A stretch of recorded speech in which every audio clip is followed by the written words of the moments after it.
And I remember feeling frozen. I remember feeling numb, like somebody had just split me open. Everything I thought I understood just evaporated in an instant.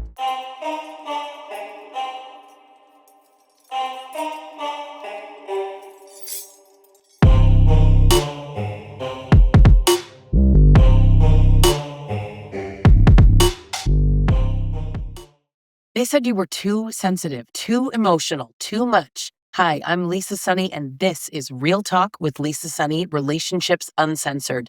This is the podcast they don't want you listening to. And when I say they, I mean the people who needed you confused and small and silent, the ones who benefited from your self-doubt and your guilt. You know, the ones who pretended to love you while slowly erasing you, destroying you. This is the place where we name what you were never allowed to say out loud. It's where we talk honestly about the abuse that didn't leave bruises. You know, the kind that broke you from the inside out, the kind that left you wondering if maybe this was all your fault. Maybe you were too much, too sensitive, too dramatic, too needy. You weren't. You were abused and no one told you what to call it. So let me tell you what this podcast is really about. It is about the moment that you realize that you have been apologizing for things that were not your fault. It's about waking up to the fact that you have spent years negotiating for basic decency. It is about the day when you feel more rage than sadness, and that moment when you realize that is progress. Because living with someone like that, it literally makes you question everything, right? But especially yourself. It's like being underwater and then trying to convince yourself that you can breathe totally fine, right? They were the pain and the comfort, the knife and the Band-Aid. And that made it confusing. That made it so hard to recognize. And actually, here's the thing about finally telling the truth. Once you start, you can't go back. So if you're still in that fog, if you have clawed your way out and you are just now feeling all the things that you couldn't feel before, this podcast is for you. If you've ever found yourself Googling, is this abuse? Or why do I still love him? This podcast is for you. If you have been silent for way too long, if you are ready to finally say what they made you afraid to say, you are in the right place. This show exists to rip off the mask of manipulation. We're going to call abuse what it is, even when it's dressed up like love. Because here's what I wish that someone had told me. Love doesn't look like anxiety. Consistency isn't boring, it's safety. You can actually miss someone and still know that they're wrong for you. Walking away, it doesn't make you weak. It means you are finally strong enough to stop betraying yourself. And that's what matters. So that's my promise to you. We're going to say it all. The stuff that you've whispered to yourself in the dark, the things that you said to yourself in the mirror, the stuff that made you feel ashamed, the stuff that still makes your stomach just drop when you think about it, we're going to name it. And in naming it, we take our power back. Let me tell you the exact moment that I realized just literally how deep in the fog that I was, okay? It was Saturday night, 6:28 p.m. I remember it way too clearly. I was sitting at my kitchen table, private number was calling. So I answer it, and it was the police officer. And he asked me to stop harassing my partner's girlfriend. That is how I found out that he had one. I literally went quiet for a second. Honestly, I didn't even breathe. I didn't even know that she existed. I didn't know he was in a relationship with someone else, but she knew about me. And he knew that she was calling the police to say this. That's how he delivered the message to me. He didn't say it to my face. He didn't admit anything. He let the police deliver that blow for him. I didn't even deserve a conversation. That is how little I mattered. And I remember feeling frozen. I remember feeling numb, like somebody had just split me open. Everything I thought I understood just evaporated in an instant. And that was also the moment that I realized I had no idea what I was a part of. Not a clue. I was in the dark. And even after that massive betrayal, that moment of frankly brutal clarity, I didn't fall apart because actually for the very first time, I stopped spinning in circles. I didn't beg. I didn't justify. I didn't try to fix it. Yeah, I felt the floor drop out from under me. But instead of what I'd been doing before, kind of scrambling to hold on, I decided to let go. Something inside of me just shifted. I knew in that moment I was absolutely done investing in someone who could hurt me like that and let me find out through a police officer. So I want to rewind a little bit further. At one point, we were in couples therapy. Technically, we were living apart at the time. I had just started this new job. I needed space. He stormed out one day.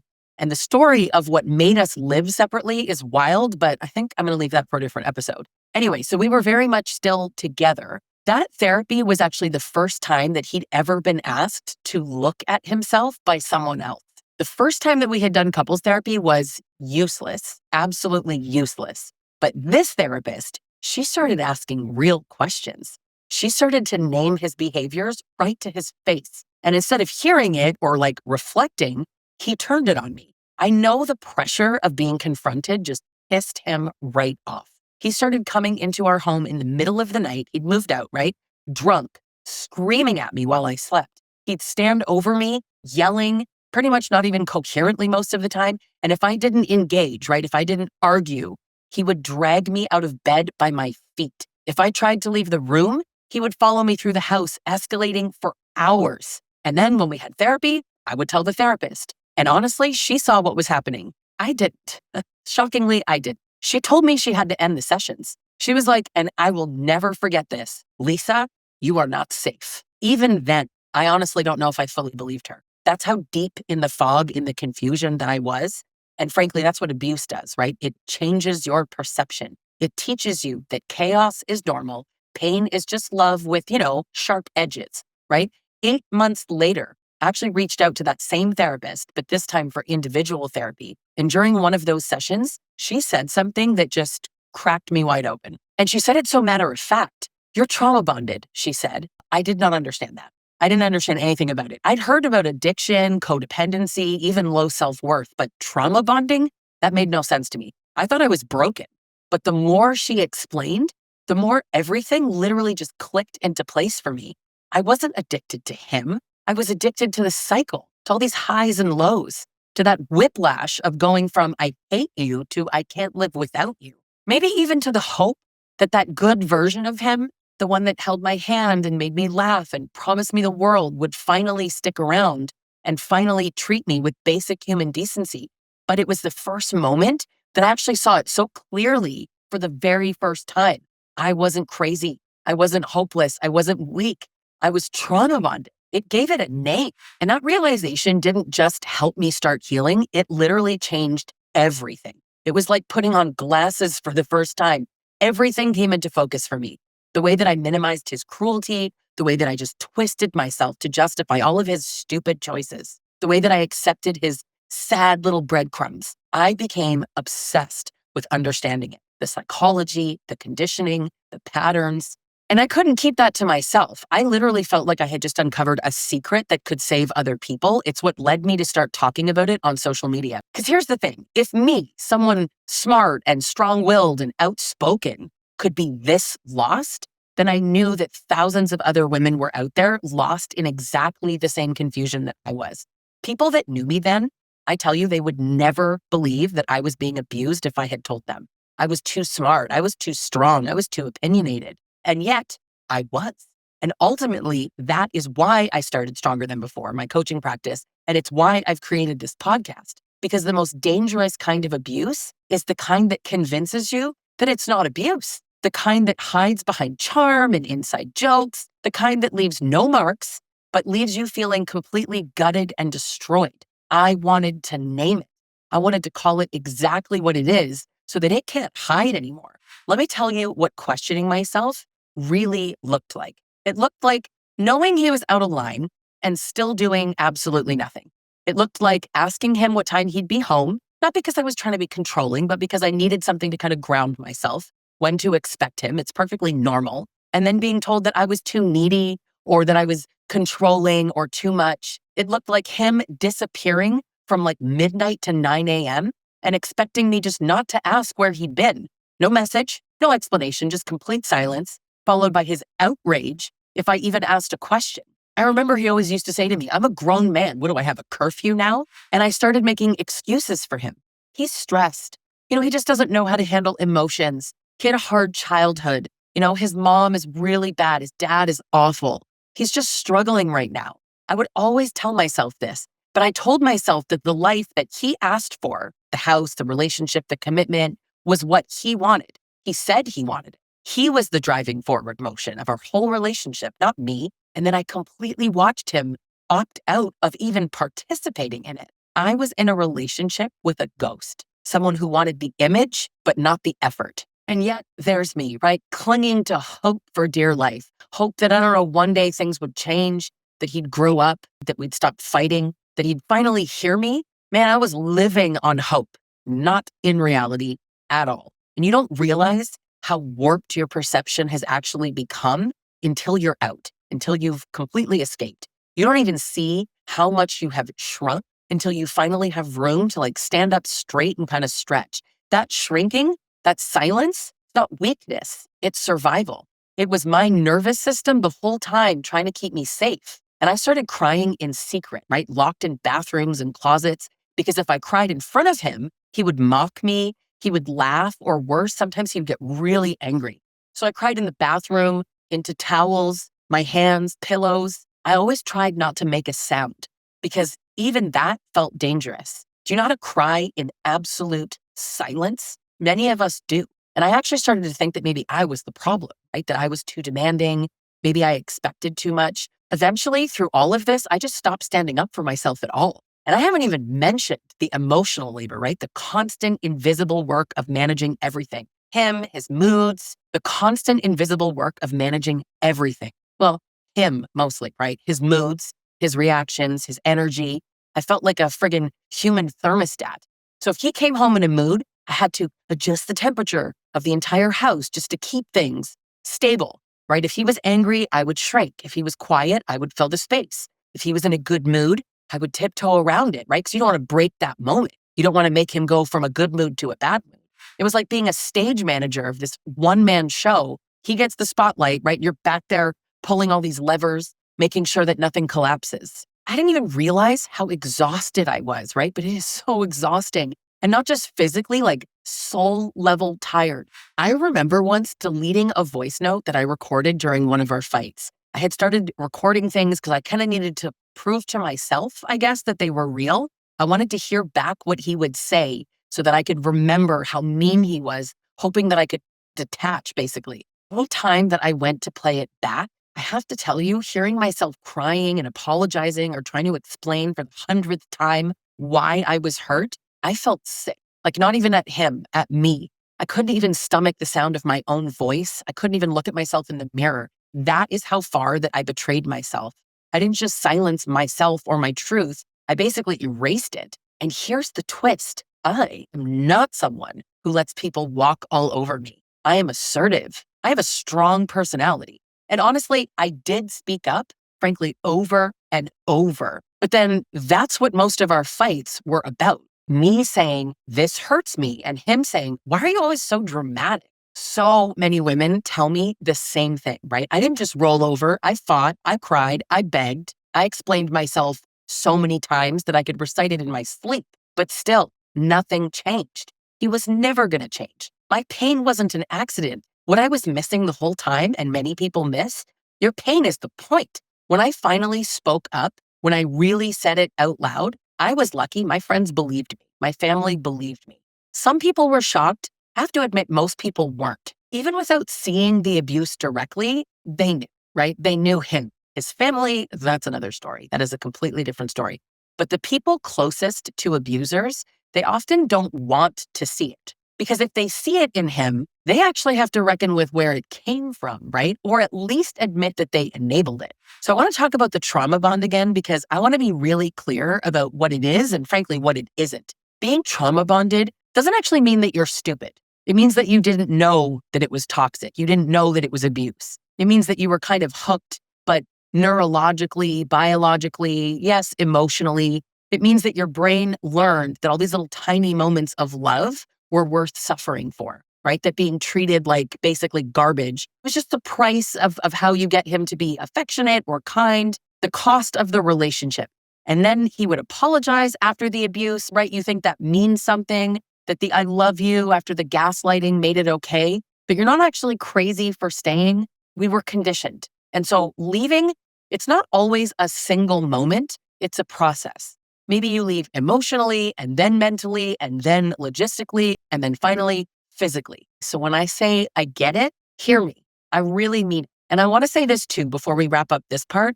I went back. I called the police at one point and I went back after that. I went back after the therapist said the word abuse. Even after I sort of intellectually knew that I was in danger, I was downplaying it. I still wanted it so badly to just not be true. And to be fair, I hated myself for it. Here's what I've learned though. You don't go back because you're broken. You go back because your nervous system still believes that it's love. You go back because your identity has been so wrapped up around someone who just ripped you down. And part of you is probably still trying to prove that you're worthy. But the clarity stacks, right? Every time you kind of name what happened, every time you learn the pattern and you say it out loud, every time you recognize this cycle, that's when it all kind of falls apart. And then one day it breaks. A lot of people will say they have an aha moment or a breaking the shelf moment. That is actually what this podcast is about. It's not pretending that it's easy or that once you know better, you're just going to like instantly do better. This podcast is about telling the truth, the whole truth, even the ugly parts, even the shameful parts, especially the parts that made you feel like you were the crazy one. You know, here's what I've learned after all these years and hundreds of stories from women just like you. That confusion and fog, it just doesn't lift all at once. You don't just wake up one day healed and whole, right? You crawl, you drag yourself, you cry, you scream into towels, you Google, can you die from crying? You feel like a ghost in your own life and you grieve and mourn someone who hurt you, not because they died. And the truth is, not even because you're mourning them. You're mourning who you were when you still believed in them, grieving the loss of the life that you were supposed to have. This isn't really about hate. It's about honesty. It's about finally admitting this was abuse. This was manipulation. And that's not love. It's about pulling your power back, just kind of one truth at a time, right? One brave sentence at a time. And the truth is, not everybody can share their story. And I get that. Not everybody even who can wants to. So just take one clear moment at a time. Maybe you're here now listening because you're finally done pretending. Maybe you're still with them. Maybe you've left. Maybe it's been years. Maybe the person who hurt you wasn't a partner. Maybe it was a parent, a sibling, a friend, a boss. Abuse doesn't always look like a relationship gone wrong, right? Sometimes it's the dynamic that you're born into, the one that taught you to settle for pain in the first place, but something is still kind of unfinished. That unfinished feeling, that ache, the confusion, that urge to sort of look back, it's normal. It's normal.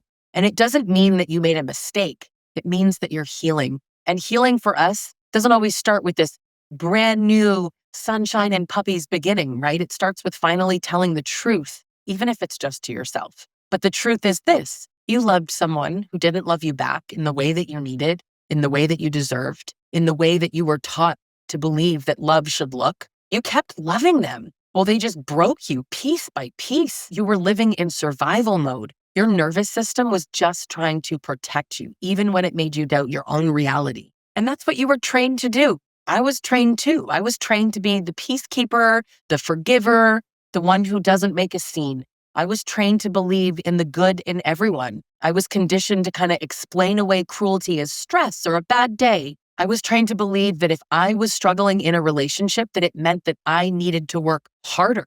Nobody told me what Darvo was. When someone denies the abuse, attacks you for bringing it up, and then switches it, reverses victim and offender so that you somehow start apologizing when you got hurt. Nobody told me what gaslighting was, let alone what it felt like, that it wasn't just lies. It's just a complete erasure of your instincts. Nobody told me that I could be in love with someone that I feared. I didn't even know that was a thing. Nobody told me that missing them didn't mean that I made the wrong decision.